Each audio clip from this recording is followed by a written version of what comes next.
lied to feminist women talking about how wonderful their life is because they don't have a husband, they don't have children. So they're showing, oh, today I slept in, I went to the spa, I went to Belize. They just talk about how nice their life is because they don't have the inconvenience of a husband and children. And these are young women who have been perpetually lied to.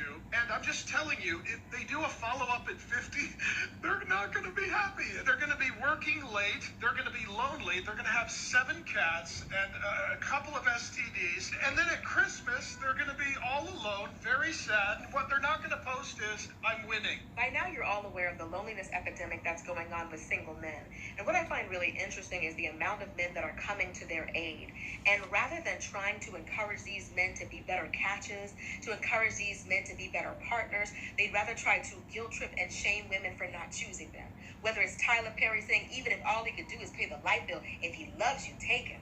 And now you have this pastor. Pastor sounds like he's listening to these Manosphere podcasts. Even the pastor is saying that you're going to die alone. Even the pastor is saying that you might as well get you some cats. You didn't get that out of the Bible, Pastor, but you did get it from a podcast. Why not tell these men to be better? Why not tell them to be more emotionally intelligent and to help out around the house and to be caring and thoughtful and loving and to not think that everything revolves around them?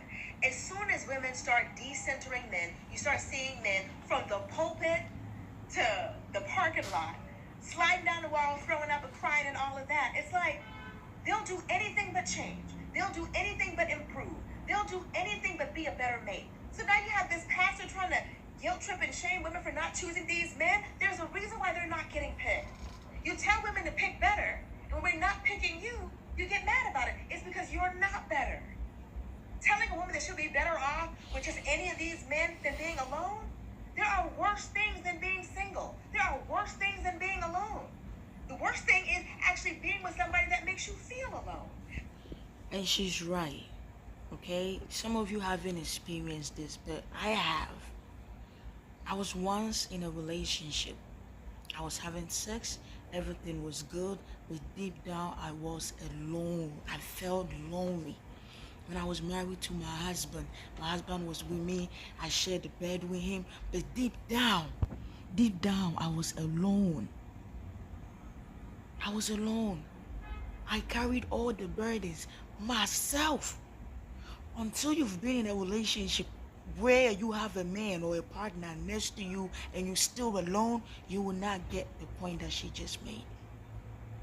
And the pastor talked about, oh, you're going to die alone. Everybody die alone. When was the last time you heard somebody say, hey, my husband was about to die and I asked the doctor, and I asked the doctor to kill me so I can escort my husband to the gate of death and I'll return back. Or my parents were dying and I told the doctor, oh, take me along so I could escort them. Everybody goes alone, just like you came alone.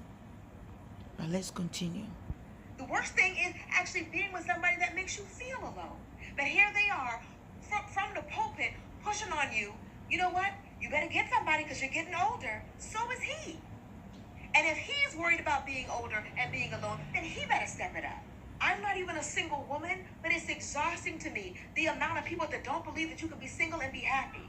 They could believe that you could be a George Clooney and a Leonardo DiCaprio. You could be a bachelor in your 30s and 40s and 50s, and nobody bats an eye. I bet he's having the time of his life. But if a woman does it, oh, I'm sure she's miserable. Not every woman is built for that. Not every woman wants that. But she's selfish if she doesn't choose that. Because her life is all supposed to be about service and servitude to some dusty man. They hear you, Pastor, but they're not buying it. They're not going to let you convince them that they're not happy when they know that they are. They would much rather be single and selected and waiting until they find somebody that's worthy of their choice than just settle for anybody because the men out here are lonely. They're going to stay that way until they make themselves better choices. There's a woman on here that has 2 dogs, and they are absolutely adorable.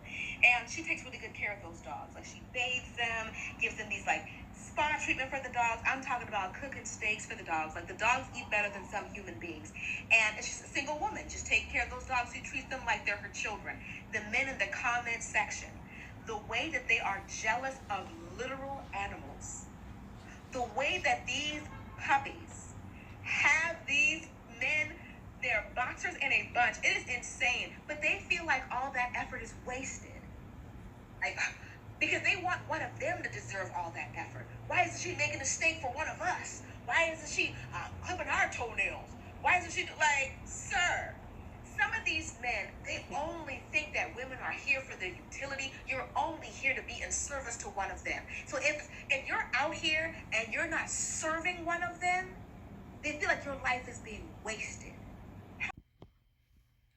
Please read this Bible verse. I'm gonna put it in the comment section. Colossians 7:7. I want you to read it.